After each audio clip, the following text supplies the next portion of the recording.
Hey, Brian. Hey, Elliot. What's the talk of the table? Today, we are sitting down with Christopher Hastings. Chris is a comic book artist, writer, and a cast member of Rude Tales of Magic, where he played Frederick de Bonesby and Odysseus of Stars to Space, playing, among others, Thread Count 900, Dr. Thomas Dewey, and Begonia Blood Terror. Now he is taking over as the GM for the latest campaign of Rude Tales of Magic. Chris, welcome to the show. Welcome. Hello, thank you. Gosh, I think you gave me more of a red carpet for that job than my own castmates did. It's like, I'm like, oh my God, you make it sound like a really big deal. It is a big deal. It is a big deal. Oh, no, it's a big, beautiful deal. I'm gonna call Tim and make sure he gets you a big bundle of flowers or something. That is the correct person. He would do it. We on Rude Tales, we do we do little bonus episodes of talking about whatever for our Patreon and such. And I think it was Carly and I did one talking about like being a nice host to people in your home. One thing that was about it was like what should people bring? And we were like, it's always nice when someone brings paper towels. And now Tim does it every time he comes to our house. He brings a roll of paper towels and he puts them next to the massive bulk stash of paper towels we have in our house. I'm like, you don't have to do this. He's like, no, it's nice to do. So yeah, Tim would give me flowers. You got to put the flowers in the paper towel roll. That's a fancy day. Oh, there we go. That's pretty good. As we get into this, I want to kind of set the table a little bit because we always like to come into these conversations with kind of a goal. And our main goal for this conversation is to look at Rude Tales, which is you guys started in 2019, a very long running show in the actual play space. I guess it is now. How about that? I know, right? 5 years. Goodness gracious. To take a look at a show that has been running for that long, just finishing a long running campaign, to look at that transition of moving from one campaign to the next and also from one GM to the next. And I also just want to get into the weeds of talking about actual play production and, an emerging art form in the future and, all the good stuff that everyone loves this show for. Yeah, let's be nerds. Big old nerds. But to start us off, just to kind of set the table for anyone who might not be aware of Rude Tales or hasn't started listening to the new season, can you give us the quick pitch for Rude Tales NETHERMURK? Oh, yeah. So for NETHERMURK specifically, Rude Tales of Magic is what it says on the label. There is a fantasy element, and then there is a potty humor element, the rude and the magic. And yeah, it's a bunch of us. Everybody on the show came to know each other through our time doing improv comedy, with the exception of my wife and I, who met via being married.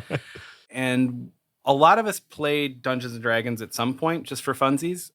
And we all decided to start doing it on microphone together. And for a very long time, Branson Reese was our dungeon master, game master, whatever. I like saying dungeon master over game master. It's a lot more fun. I know Hasbro probably owns it now, but I think it's just a more fun word.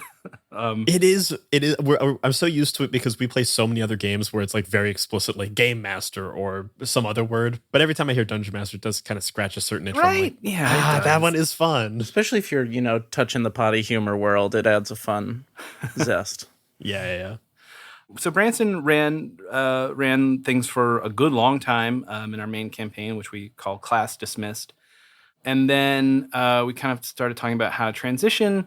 And we did a few months of a campaign called Piss Harbor,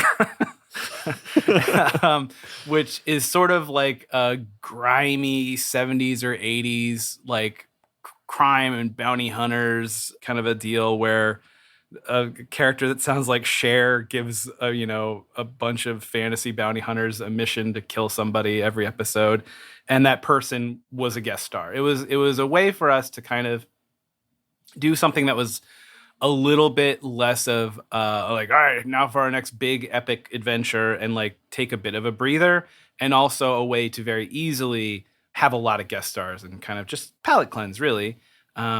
And we took that time to figure out what we wanted to do next. And we opened up the idea of other people taking over to run the show. And I have dungeon mastered many times in my life. And I had some ideas about what I wanted to do to kind of keep the tone of the show while also kind of putting my own spin on things. And so that is NETHERMURK. And NETHERMURK is kind of our goofy and scary take on the Forgotten Realms' Underdark. I grew up reading R.A. Salvatore. I thought a good drow was like the coolest thing ever, like every other nerdy teenager in the 90s. And so I was really excited. I knew when it comes to parody, I think that making fun of something you love is a lot easier and more fun than making fun of something you hate. And so I was just like, okay, I know this like fantasy cave shit like in my bones. So that's where I want us to go. And so that is what NETHERMURK is the idea that it's much in the way that like the Forgotten Realms, this Underdark is very much driven by, the Spider Queen Lolth, the evil Spider Queen who kind of like all the evil in the cave kind of trickles down from her through this society that's like really status obsessed and evil and all that. And all the weird, creepy monsters that somehow have to be so nasty to survive without light. And so similarly, we have this sort of like idea that like there is a god who made a lot of monsters on the planet's surface, and humanity was so disgusted they cast all the monsters down into the caves along with God. And so there is this big mystery about where is God? He's dug somewhere down in the caves. And then there's all these terrible monsters and these various societies. And the main thrust of the campaign is about this group of adventurers who are this is where it gets overcomplicated. There's a group of it, not the god in the caves thing. No, it's that like much like in the Underdark, spiders are a big deal, giant spiders. And so we have a society that like treats them as cattle essentially. And then everything changes one day when a spider who is intelligent shows up and says, spiders are revered on the surface. They're treated like family pets, and what you're doing is awful. And so all these adventurers decide to drive the spiders to the surface, which they have never seen before in their lives. So I could keep rambling about NETHERMURK. I could just start summarizing the entire season. Yeah, just like pull if up I your keep notes going. and read it bit by bit.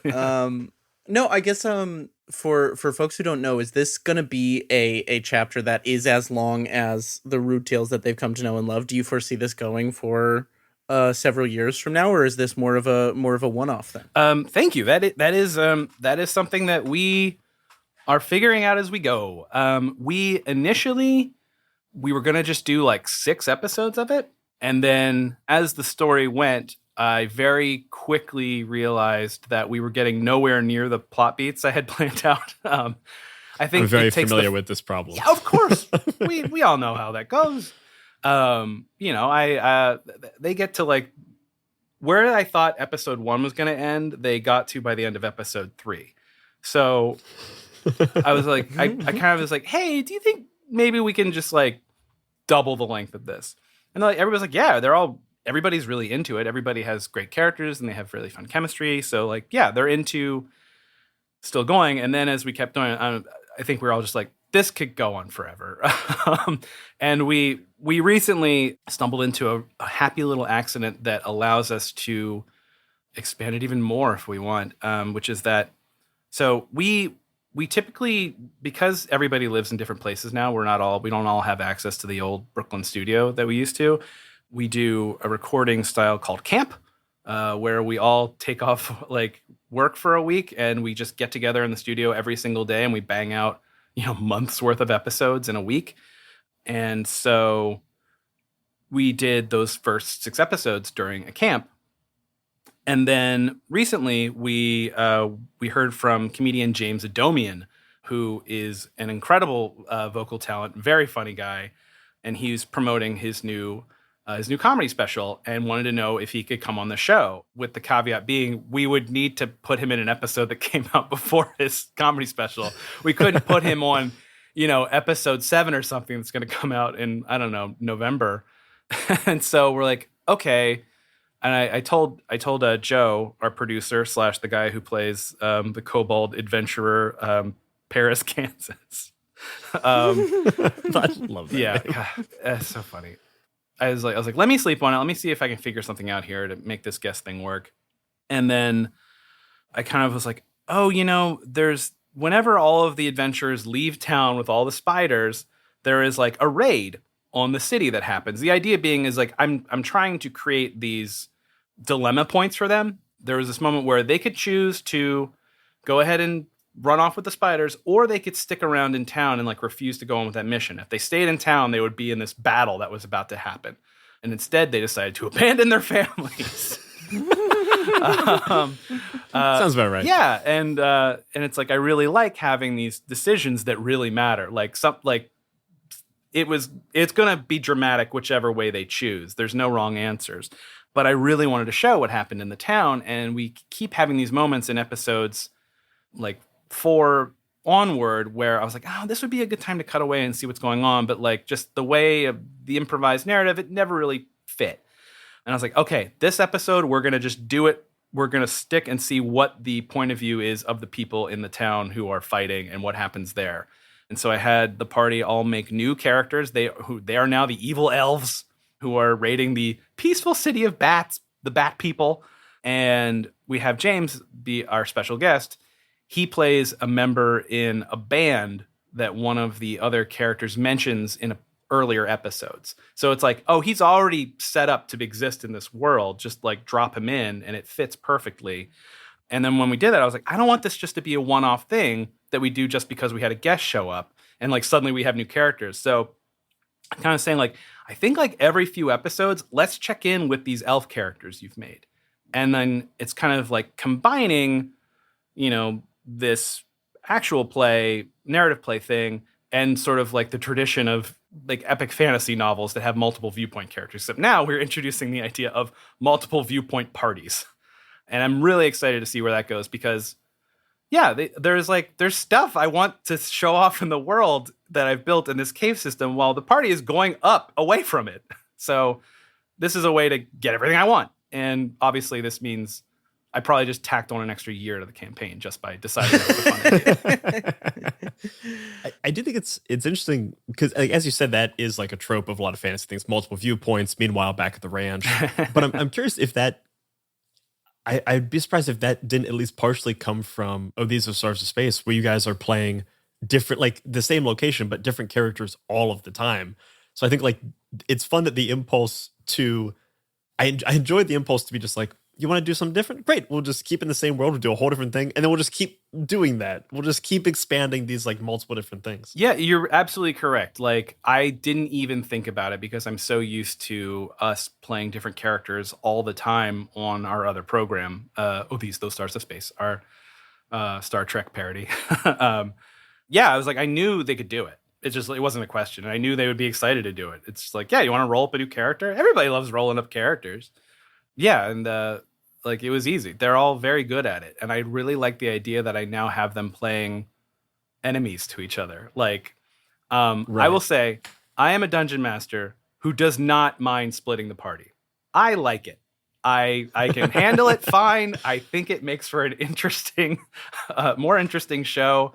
There's this thing in improv where you can have like 2-person scenes, 3-person scenes, where you have a couple of the actors, going on stage and making their shit up while everybody else waits in the wings. And then you will break these scenes up with what is called a group game, where everybody comes in and it's like a very big chaotic thing. And there's a couple ways to do what are called group games or these big group scenes. An entire show of group games is exhausting. And when you have the entire cast there in the same room together all the time, you're getting nothing but that. So I really like splitting them off occasionally and getting to do little smaller scenes and giving each of them a little bit more screen time, headphone time. It's audio. Spotlight time. Spotlight. A little bit more spotlight. Yeah. There we go. So I really like splitting them off from each other, and I'm excited to have these different combos where we might have, Carly's evil elf character in a room with Tim's, human character, and vice versa, like switching those things around. And even when we're doing these, though, sometimes Joe makes us do our characters like with each other. It is hard. It is hard when you're jumping around through 3 of them. But I'm excited about the possibilities, and it really comes from just a total trust in the cast. And I think that like it's I love that you pointed out that this is a thing of epic fantasy, this multiple viewpoints thing. And also I feel like the split the party thing is only a thing we say no to in like running a D&D campaign or running a TTRPG campaign. Like every other kind of story, it's like, yeah, split up your heroes. It makes life harder and it's more interesting. It's like, it's just funny that it's such an impulse in this kind of play where people are like, why would you ever do that? It's like, because it's a good story. I mean, it can increase mental load on your GM. Oh, for sure. To have to like suddenly being like running back processing of what's happening in another space while you're doing another scene. Heck, even so, something we haven't talked about yet with NETHERMURK is that Branson, previous GM, he is not a party member. He is strictly doing NPCs. And this is useful to me because I have a hard time figuring out everything that's like keeping a wheel on the world while I'm doing some wacky voice shopkeeper or whatever. So it's very helpful for me to have somebody else just talk to the players for a minute while I figure out the next thing that's going to happen. Very useful.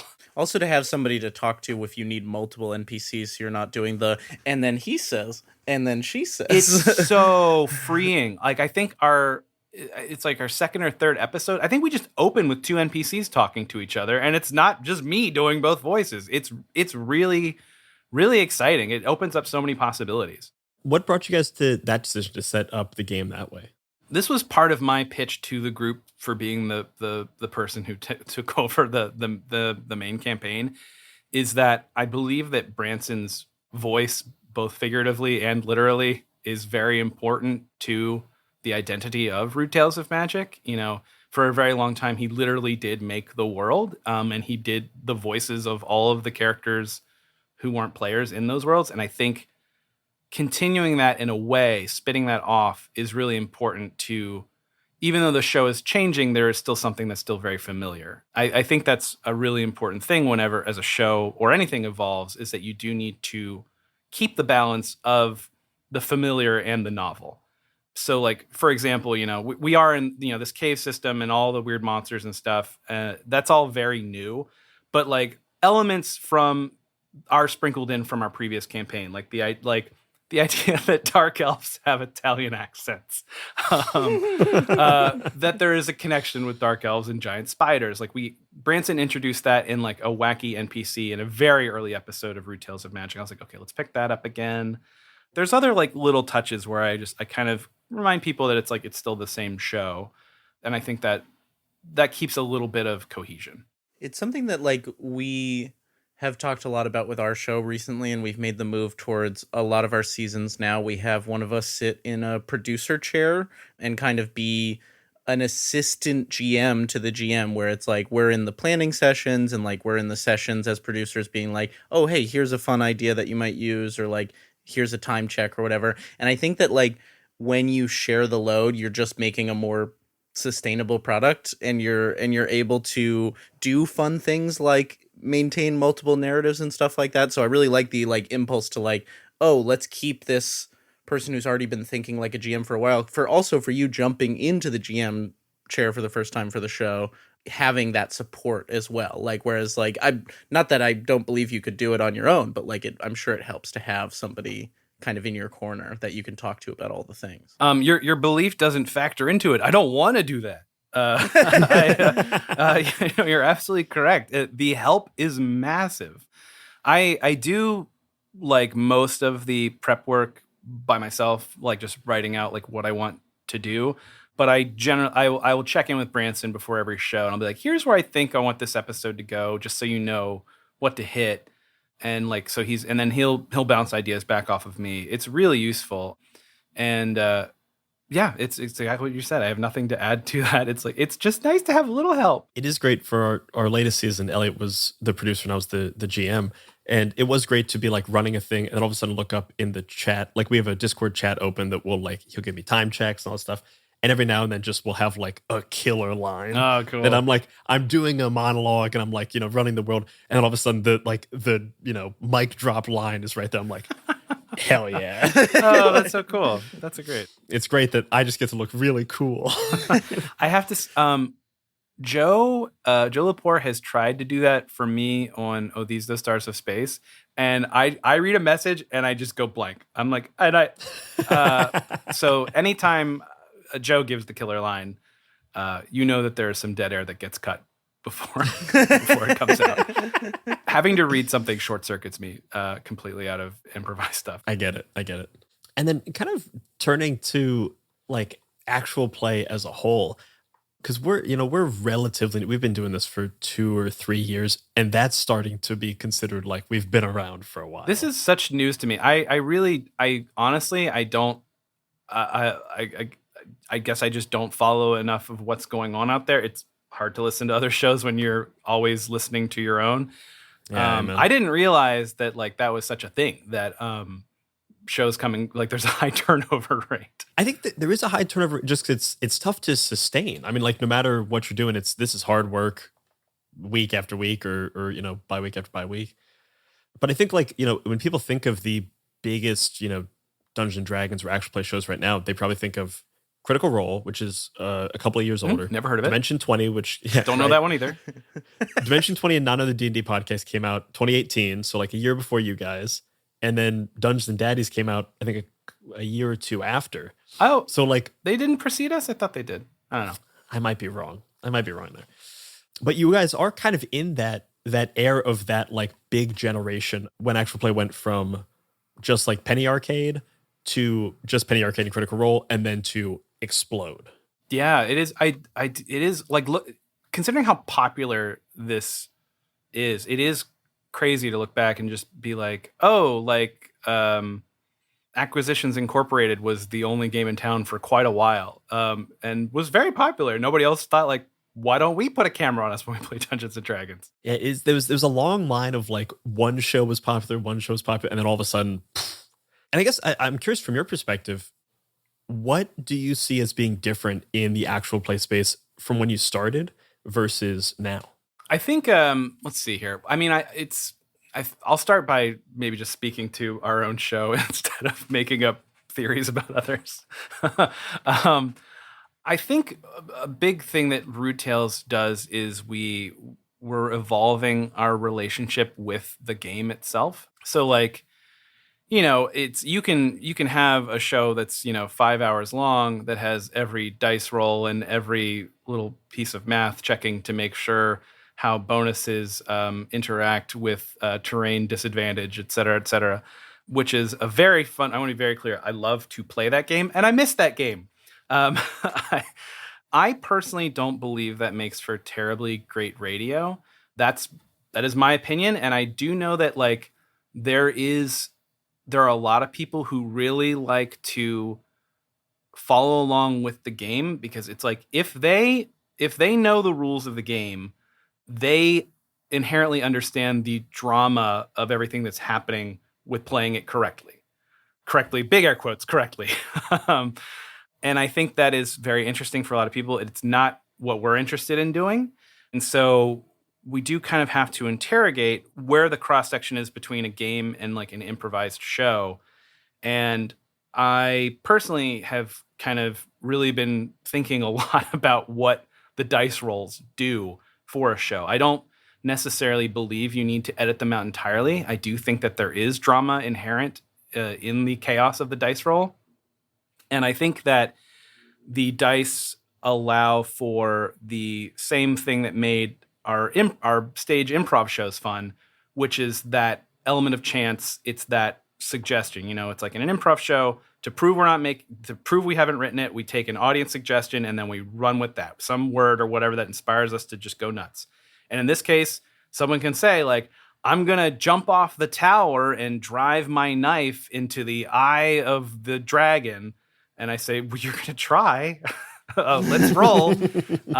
And I think that's really exciting to not just let an actor dictate the story, but to invite in that element of chance and to invite in that suggestion that keeps improvisers on their toes. So the way that I run NETHERMURK is we do have pretty bare bones character sheets that Branson made they're just like, it's basically like just the main stats, like, your strength, your constitution, etc. And they have abilities that I let them kind of take advantage on. Like they can roll with advantage with on certain stuff with their characters. And a lot of that is just like, a trust that they know which specific actions they take are going to be slotted to which of their main scores. And instead of assigning, bonuses and negatives to like whatever they've trained or not, I basically know what is reasonable for their characters to be good at and bad at. And I will give them higher or lower difficulties on the fly that they just have to hit. And that makes that go much more quickly and kind of keeps things moving while also allowing for the, like I said, the drama, the chaos of the dice. Midnight Muscadines is a cozy, dark tabletop role-playing game where light and shadow intertwine in a fractured world. Players take on the roles of Marmoteers, brave adventurers who journey into the untamed Wildernight to collect the elusive Midnight Muscadines, craft magical jams, and protect the fragile light of Nim. Through collaborative storytelling and resourceful gameplay, players weave tales of courage, community, and the pursuit of balance. Will you preserve the light, uncover the truths hidden in the shadows, or reshape the balance of the world forever? Midnight Muscadines is perfect for fans of Studio Ghibli and Sea of Stars who seek to capture the magic of exploration and the heartfelt adventure in a world where small heroes make a big impact. Play Midnight Muscadines as a traditional GM'd game, GMless, or even solo. Midnight Muscadines is crowdfunding now on BackerKit. Join the campaign at pandeongames.com/muscadines. I'm Quinns of tabletop role-playing game review show Quinn's Quest, and this is Play to Find Out. Play to Find Out is an actual play podcast that brings notorious old games from the 80s and 90s back to the table. Each season of Play to Find Out, I'm joined by Emily Johnson and Rob Morgan. Good? Nervous? Yeah. You both looked at each other really concerned, like you think what's about to happen is going to be unpleasant. And frankly, I think that's rude. And together, we explore the TTRPGs of ages gone by. Our goal, to separate the TTRPGs that deserve to be remembered from those that maybe don't. I don't know, Emily. It was the 80s. Also, a lot of people were on cocaine. We blow the dust from decrepit systems to learn how they work. Your 100 on the encounter table bursts out. Right, you've encountered a fog. Get ready. Don't laugh. There's one get ready for a fog. Don't laugh. Encounter their unique quirks. I do finger guns to cover up how I wince. A weird thing happens as you do finger guns. Oh no. And I'm hoping that the Quinn's Quest community will join us in exploring these games too. If you this up, cannot describe to you how much your adventure ends here. Yeah, that's fair. Because the best way to learn is to play to find out. Play to Find Out is available now on the Quinn's Quest Patreon, but the first episode of each series streams for free on the Quinn's Quest YouTube channel and wherever you get your podcasts. Anyway, you failed the Earth Tech roll, and you made jokes while I was doing my exposition, so you don't get to hear any more. Oh, no. Come on. I was shook as...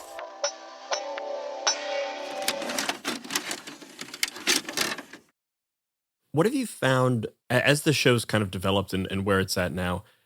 Are there any other like core, I don't want to say like core tenets or like guiding lights that you look towards? Like you guys strip down combat and character sheets to something relatively small. Are there any other things that you see as like mainstays of Rude Tales? Well, obviously there's the humor.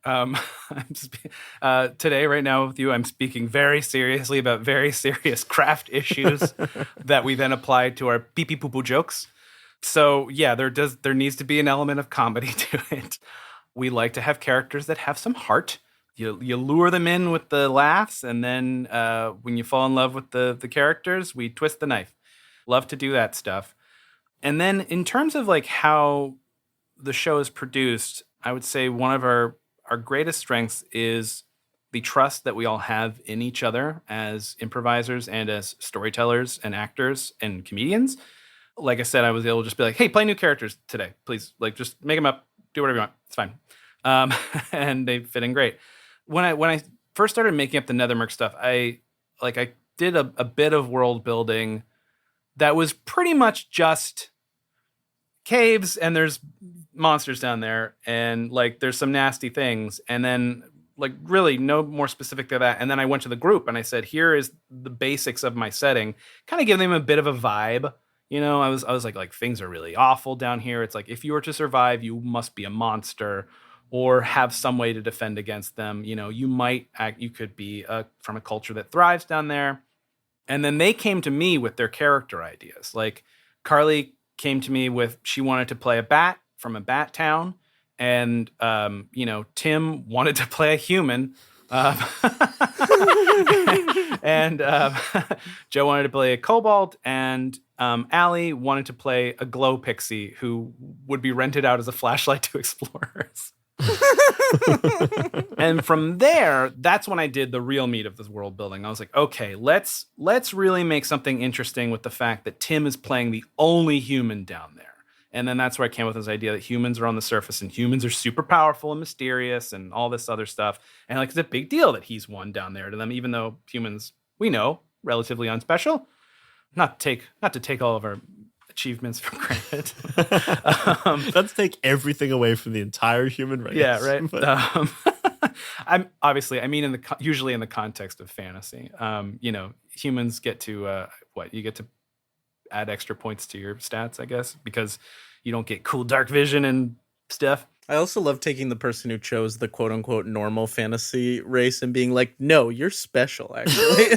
This is also, that's just something that delights me in general. I really, really think it's funny to make humans a really big deal in fantasy settings, just because I think it's so absurd. So this really gave me the chance to lean into that. And then from like Carly's Bat character, I made up this whole Bat society. And, I was like, oh, let's put Joe and Allie just together. Let's not, like, they seem like they're a good match, like make them a team.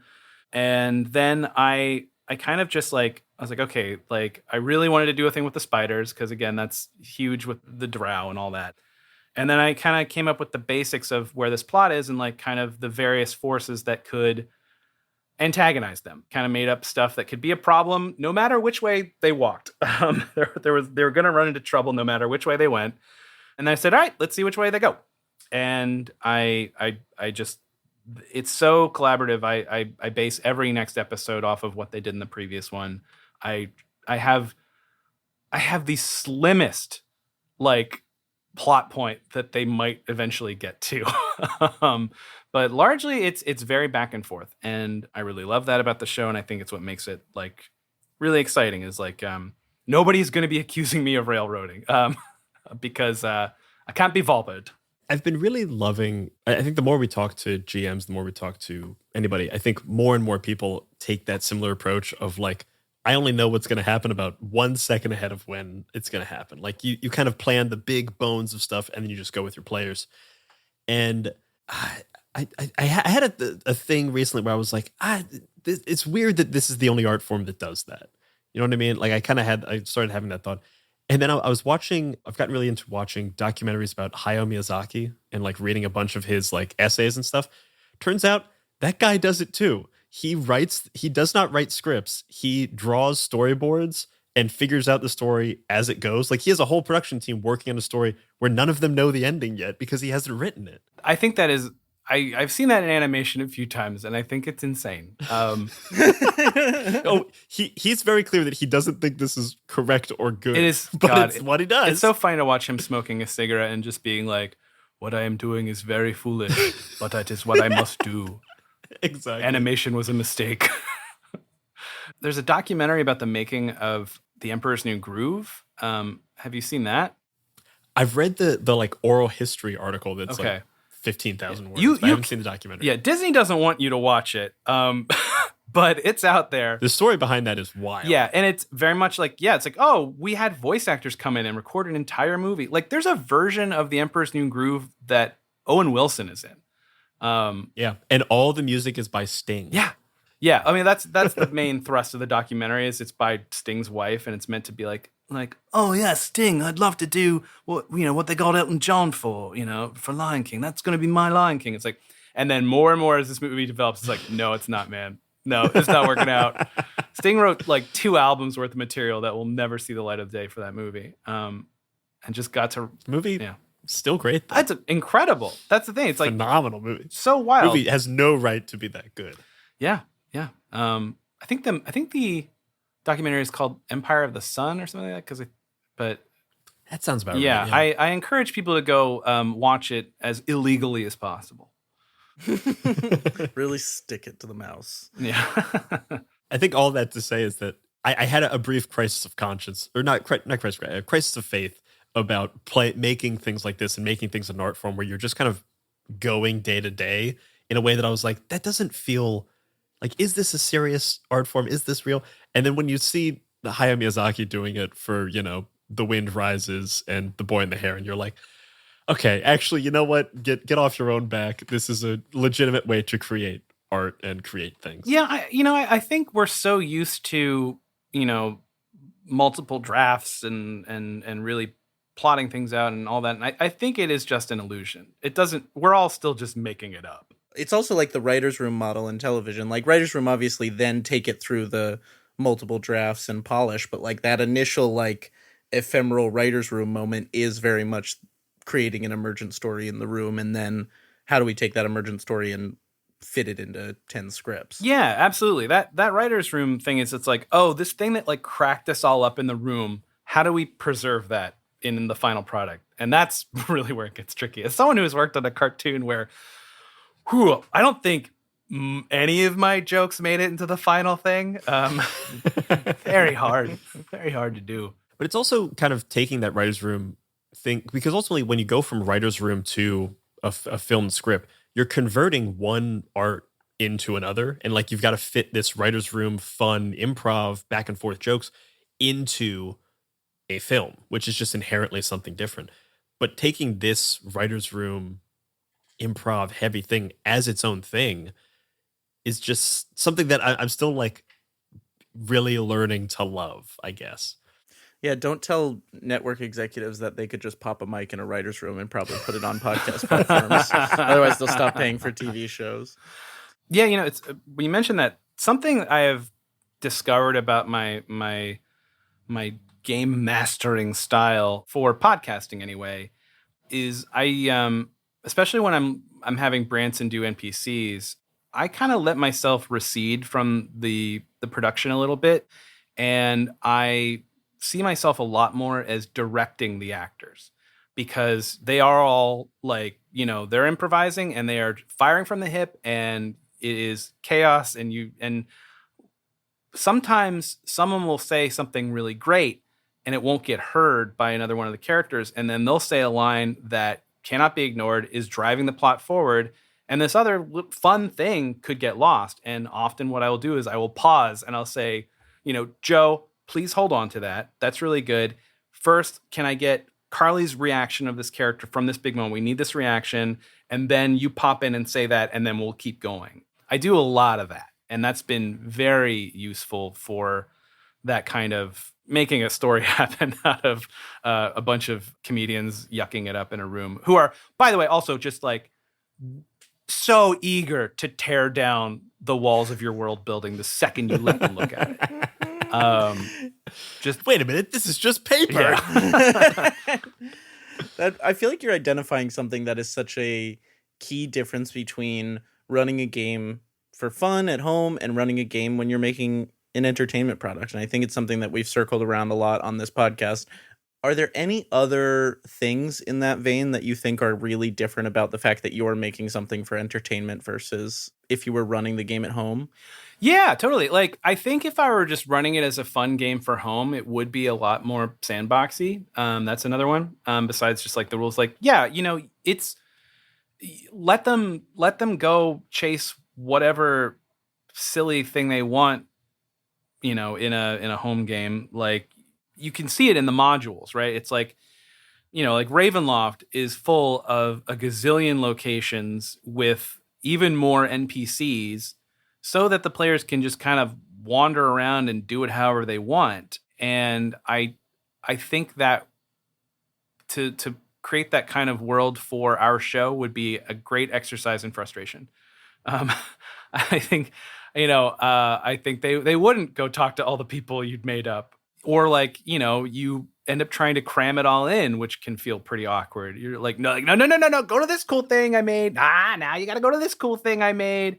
Versus, which is obviously the intention of those kinds of things. It's like, it just gives them options. But like, if I'm making all that up, I'm going to want them to go see it, So I think better to just come up with the interesting things a little bit at a time. Just take the flashlight approach to seeing how much of the world is ahead of them. I kind of want to look at real quick the kind of the business side of actual play, because between the two shows on Bucket of Milk, your production company, These, Those, and Rude Tales, you guys have like a very robust Patreon. Like you are in a spot that is enviable for a lot of actual plays. Rude Tales of Magic literally pays my rent. Yes, it's very nice. That is a thing that everyone who runs an actual play would love to be able to say. And I'm curious what you guys, if you have any advice for people who want to get to that kind of position, but also like if you have any advice of once you're getting close to that position, hey, here's where we fucked up. Here's what are the what are the ways to avoid those pitfalls. So let's see here.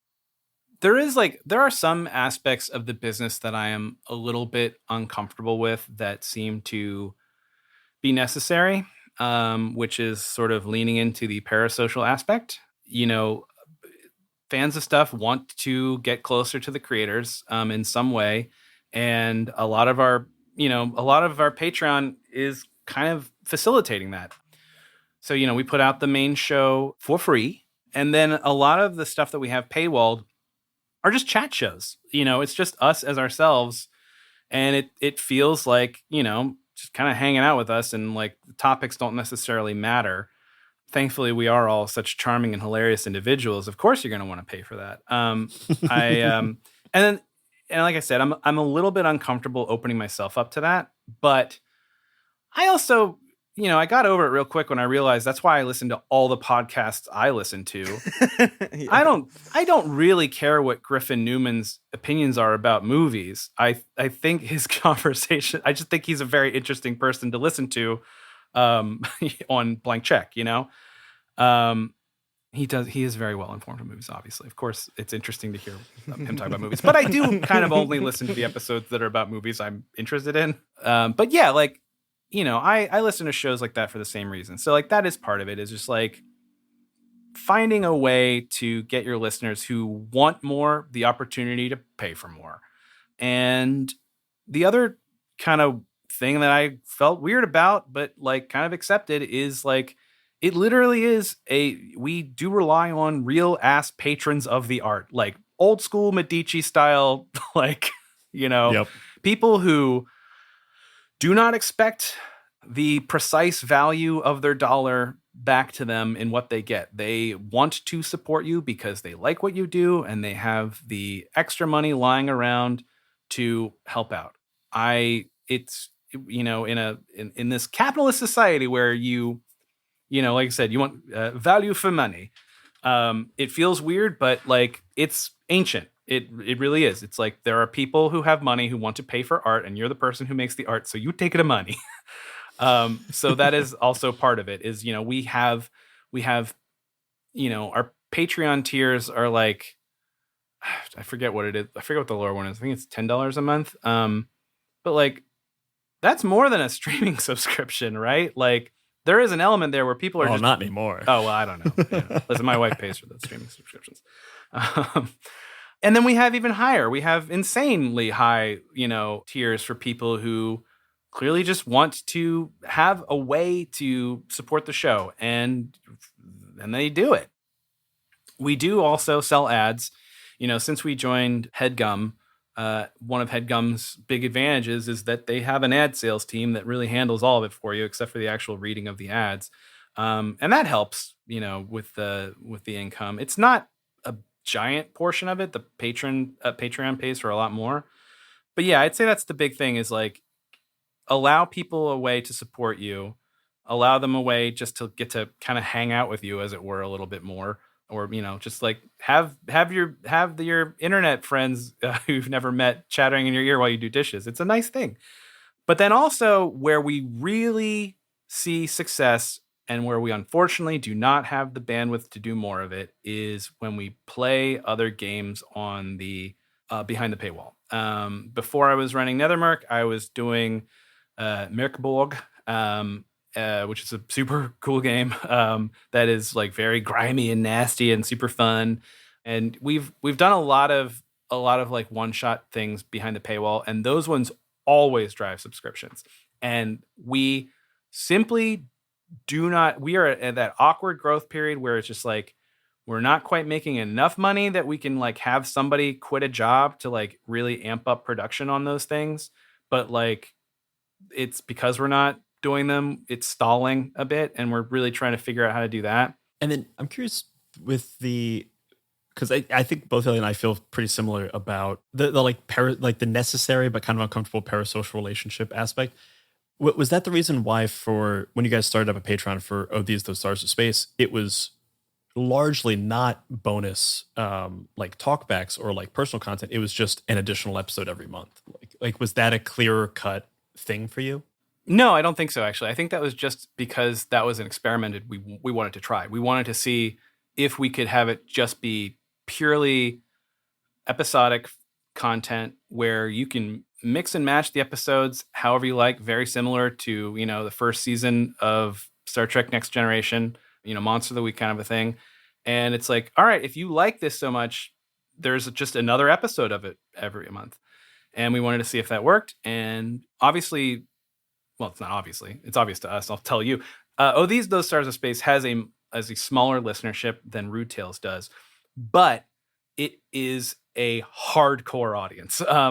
We have our the core group that are locked in, that love the show, and that was able to help us make what was another difficult business decision, which was that we had to look at the fact that like those was really draining our resources in terms of time and energy, and was much more difficult to coordinate schedules around because we don't do a camp thing.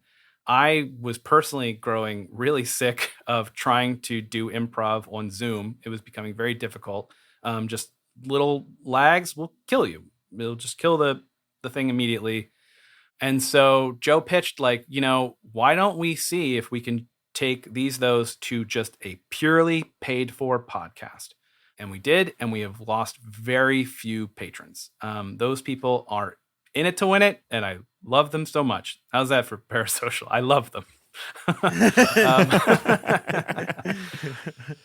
I will say, like hanging around in the fan Discord and stuff, I think we have cultivated a very good fan culture there. People are very respectful of each other. They are cool. I popped in the other day to have just a conversation about Spider-Man in like our little sequential art sub Discord. So kudos to them. They make it a little bit less uncomfortable for me to be a famous person. That's great. So Chris, kind of as we're working towards a close here, I always am curious to talk to people who do AP or TTRPG stuff and something else. And you do comics I do a lot as well. of other stuff. Yeah. And I'm curious from your work in comics and writing outside of TTRPGs and AP, like what are the biggest things you've taken into AP? Ooh, what a question. I'm gonna have to think about it for a second. What have I brought from comics? I think the biggest thing that I've brought is just being a person who has been making serialized stories for a very long time. When I started in comics, it was writing and drawing my webcomic, The Adventures of Dr. McNinja.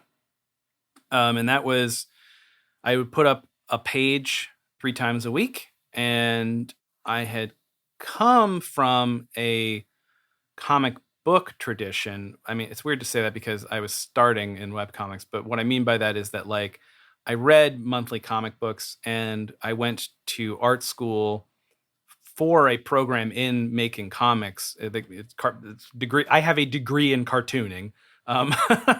And my instructors were people like Walt Simonson and Klaus Janson and David Mazzucchelli, incredible icons of superhero comics who all worked with Frank Miller.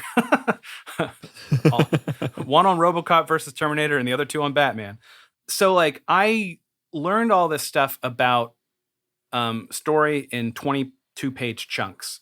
And then when I got into webcomics, I suddenly had to shift my attitude towards the story being told in 1-page chunks and learning how to keep an audience invested and interested in these start and stop kind of shorter increments versus the monthly books was definitely something that I bring to this podcasting experience. Like I know there needs to be a balance of, humor, of laying down just story groundwork, like keeping that plot moving, having, interesting action, and always having open questions.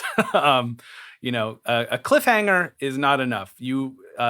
Treating it like a literal page turner is very useful to kind of having a successful show, not just in terms of the mercenary keeping a hold of the audience and their buckaroos, but like literally just like making something fun to listen to. That's definitely something I took from comics, is like the lessons in serialized narrative. It's a great answer. Whew, got there.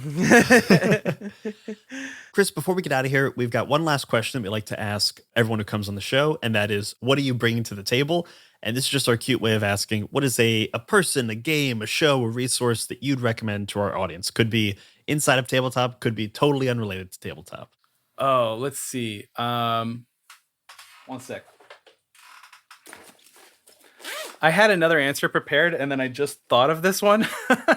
So, that means it's the good one. Yeah, I am currently reading Zen Mind, Beginner's Mind, and informal talks on Zen meditation and practice.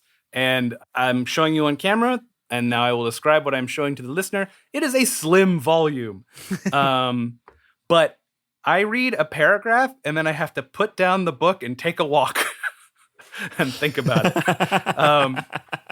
Yes, is that how the book is designed, or is it just that potent? I think it's just because I am so new to these practices that they're just constantly what seems to be taken as assumed by the author of this book, because it seems to be he is writing it towards someone who is an actively practicing, student of Zen, and I am quite new to it. I think that like it's just blowing my mind constantly. Yes, I'm finding great peace in the idea of the beginner's mind. So that's nice. So go out there and practice Zen, everybody. It's good for you. Hell yeah. We'll put a link to that book in the show notes. Thank you so much, Chris Hastings, for coming to the table. Do you want to let the people know where they can find you and when they can listen to Rude Tales of Magic NETHERMURK? Yeah. So you can find me at my Linktree. It's just Linktree, Dr. Hastings. I'm also, I'm everywhere as Dr. Hastings. I really got that name locked down a very long time ago, to the consternation of every single other real Dr. Hastings out there that thinks they have my email address. And I tell you, Scott Hastings, you do not. These guys, they sign me up for everything. They think I've been booked into hotels. I have gotten consultations from carpenters for all these dumb doctors who think that they're the only Dr. Hastings. Anyway, I'm Dr. Hastings everywhere you can find me. You can find Rude Tales of Magic in whatever you listen to a podcast on. Our website is rudetalesofmagic.com. I believe that's it. And if you want more gamey content from us, you can check out the 20-sided newsletter and the Many-Sided Media Discord. Those are both very fun places to hear what we're doing and chatting about. Those are both going to be linked in our show notes. As always, rate, review, and follow. Talk at the Table wherever you get your podcasts. And that's what the table is talking about. Bye-bye, everybody. Bye-bye. Bye.